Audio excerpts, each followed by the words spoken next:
네, 취재 이유를 들어보는 시간 뉴스 AS입니다. 지난 5월 중순 금호타이어 광주 공장에서 큰 불이 났습니다. 이 불로 근로자 1명이 중상을 입었고 인근 주민들이 며칠 동안 분진과 낙진 피해에 시달려야 했습니다. 나흘간 불에 탄 공장은 49일인 지난 오늘까지도 계속 멈춰 있는 상태인데요.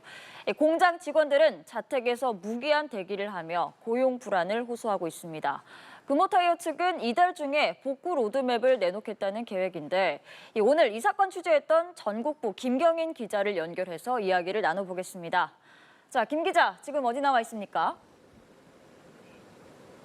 네, 금호타이어 광주 공장 앞에 나와 있습니다. 불에 탄 이 공장은 보시는 것처럼 시커멓게 그을려 뒤틀린 뼈대만 앙상하게 남아 있습니다. 불이 처음 시작된 건물은 한쪽이 주저앉아 위태로워 보입니다. 네, 김 기자, 피해가 심각해 보이는 상황인데 우선 당시 화재 상황부터 한번 정리를 해주시죠. 네, 지난 5월 17일 아침 7시 11분쯤이었습니다. 금호타이어 광주 공장 내 이 공장에 있는 정년동 2층에서 불길이 시작됐습니다.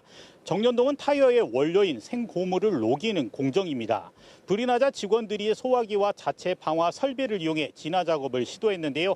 여의찮아지자 공장 내부에 있던 직원 500여 명을 대피시키면서 소방당국에 신고했습니다. 소방당국은 대응 1단계와 2단계 국가소방동원령을 차례로 발령하고 진화와 구조 작업에 나섰습니다.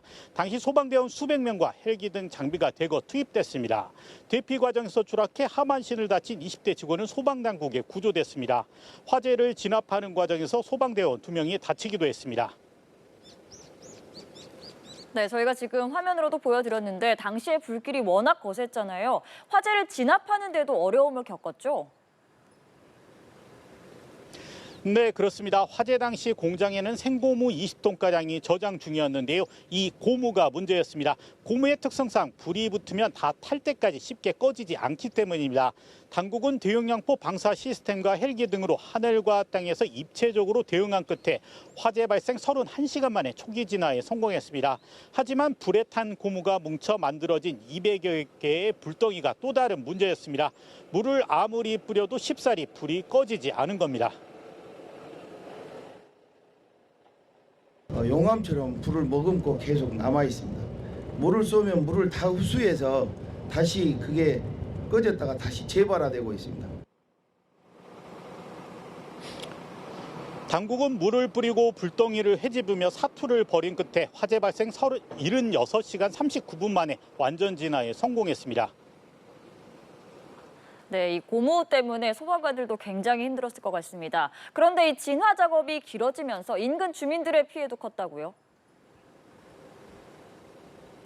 네, 불길과 함께 시커먼 연기가 연일 공장 주변을 뒤덮었습니다. 희뿌연 연기와 분진이 쉴 새 없이 뿜어져 나온 건데요.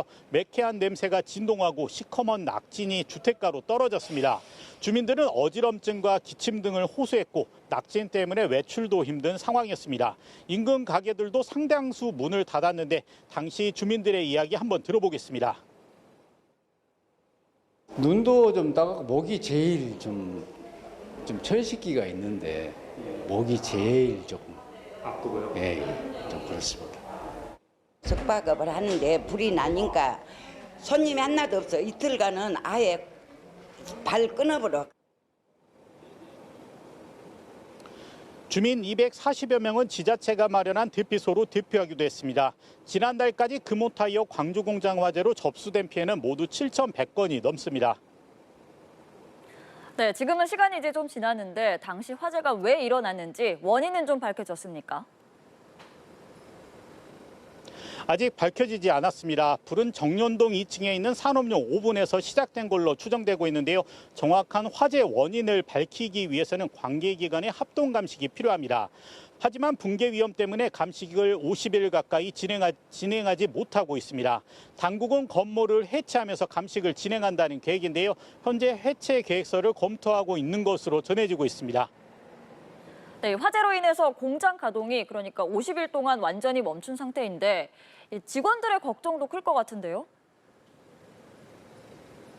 네, 광주 공장은 하루 3만 3천 본, 연간 1,200만 본의 타이어를 생산하는 공장이었습니다. 금호 타이어 국내 전체 생산량의 44%를 차지하며 지난해 매출액은 4조 5천억 원이 넘습니다. 광주 공장 정규직 직원은 생산진 1,800여 명을 포함해 모두 2,350여 명 정도입니다. 비정규직 직원까지 포함하면 모두 2,500여 명이 넘습니다. 공장이 완전히 멈추면서 근로자 대부분은 무기한 자택에서 대기 중입니다. 근로자들은 무엇보다 고용 불안에 대한 걱정이 큰 상황입니다. 노조는 고용 안정을 위해 공장 조기 이전과 불에 타지 않은 1공장을 조속히 재가동해달라고 요구하고 있습니다. 전남 한평에 새 공장을 건립하는 기간 동안 1공장에서 일할 수 있게 해달라는 겁니다. 광주 공장에서 계속적으로 순환식으로 6개월이면 6개월, 3개월이면 3개월씩 순환식으로 하면서 서로 간의 고용 불안을 어떻게든 간에 좀이라도 불식시켜 나가는 게. 네, 김 기자, 이게 피해가 이만저만이 아닌데 그렇다면 금호타이어 측의 복구 계획은 나왔나요? 아직입니다. 금호타이어 광주공장 측은 현재 다양한 방안들을 검토하고 논의하고 있다고 밝혔습니다. 일각에서는 광주공장이 한평에 새 공장을 지어 이전하는 방안이 유력할 것이라는 관측이 나오고 있습니다. 막대한 비용을 들여 불에 탄 이 공장을 허물고 다시 짓는 게 현실성이 없어 보이기 때문입니다. 금호타이어는 지난 2019년부터 한평으로 공장 이전을 추진해 왔습니다. 공장이 도심안에 있어 인근 주민들의 민원이 계속됐고 1970년대 중반에 준공된 공장 시설이 노후해졌기 때문입니다. 하지만 공장 이전은 기존 부지를 상업용지로 바꾸는 용도 변경 문제 등으로 좀처럼 속도를 내지 못했습니다. 광주시는 이번에는 금호타이어 측이 이전을 결정할 경우 이전 지원단을 구성해 지원하겠다는 계획입니다. 이전 비용은 1조 2천억 원에 달할 것으로 추정되고 있습니다. 금호타이어는 이달 중순쯤 1공장 재가동 여부와 복구나 이전 여부 등 향후 로드맵을 내놓겠다는 계획입니다. 네, 하루빨리 화재 원인이 밝혀지고 직원들의 고용 안정을 우선시하는 금호타이어 측의 대책도 나와야겠습니다. 오늘 이야기는 여기까지 듣겠습니다. 김경인 기자 수고하셨습니다.